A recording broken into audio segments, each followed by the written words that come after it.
This is TWiT.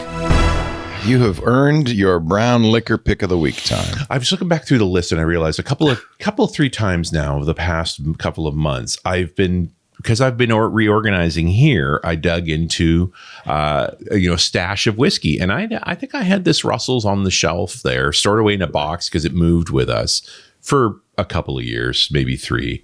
So it was an excuse to open it up and take a taste. And you've never heard of it, I imagine. Russell's Reserve. It's a bourbon. It is it's in fact the only secondary brand product owned by Wild Turkey.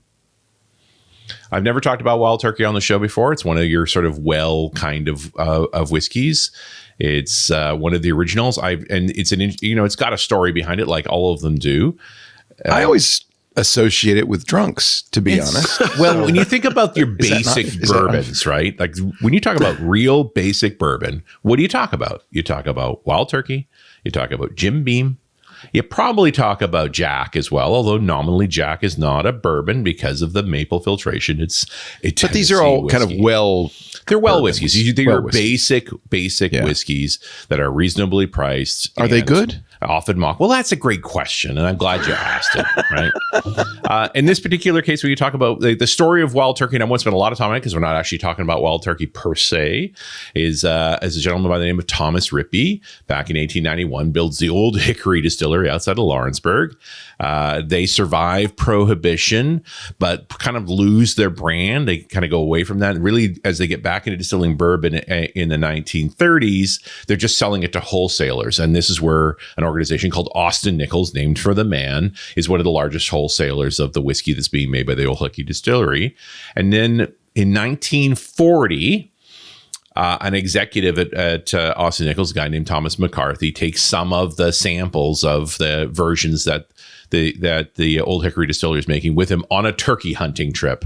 And they're good enough that his friends keep asking him for that Wild Turkey bourbon. This might be an apocryphal story. Nobody can really nail it down. It sure sounds like it. But that's where the name sort of comes from.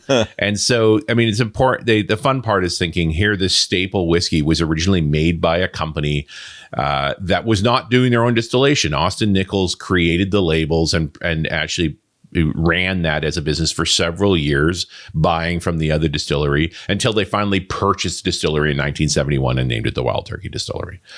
That didn't last for very long. 9 years later, Pernod Ricard buys it. That's one of the big conglomerates buying up alcohol all over the world, although they spun it off to the Campari Group in 2009, and that's how it's resided ever since. And there's a dozen, maybe 18 different versions of Wild Turkey you can buy, and we're not going to talk about any of them. We're going to talk about Russell's instead, because Russell's is actually about a guy named Jimmy Russell. Jimmy Russell went to work for Austin Nichols in 1953, and he still works there. What? His son has joined the company. He's been a master distiller now for 60 plus years. His son has been a master distiller for 20 years. And back in 1998, the company basically said, if you want your own label, we'll produce it for you. And so Russell's Reserve is literally the master distiller of Wild Turkey, still making his own whiskey from Wild Turkey. So the first release was in 2001. You don't make a whiskey that quickly. It clearly was just directly from the Wild Turkey collection, and it was a 101. This is basically the 2005 style, which is a 90 proof, 45% ABV. They also make a rye. So literally the same mash bill. If there's anything you can complain about with Wild Turkey, it's that it's awfully sweet. And there's a reason for that. The mash bill is 75% corn. 13% rye, that's your flavor grain, and 12% barley, which is a relatively high amount of barley. But with that much corn, you kind of need more barley because you need the amylase from the barley to digest the corn and make it into ethanol instead of methanol and poisoning people. So if you're going to run corn that high, you got to run barley high, which is one of the reasons this thing smells like candy, right? Like it is sweet. Yeah, you know what? Lucky Charms has nothing on this. It's very sweet. It's not burny at all. A little bit of heat comes down real nice. Like Not a lot of spice to it. It's pretty harmless. It's like a sugar drink. It sounds like it's like soda pop, except it's 45% alcohol. Yeah. Now, part of what they're doing here is that their new make, when it comes off the line, is only at 55%, which is very low. You know, typically you barrel it in the early 60s. 62 is common. So, you know, one of Turkey's claims to fame is that they only come up to 55%.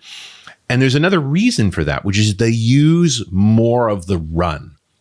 So when you think back to when we were talking about how they do distillation with this idea that you have heads, hearts, and tails, right?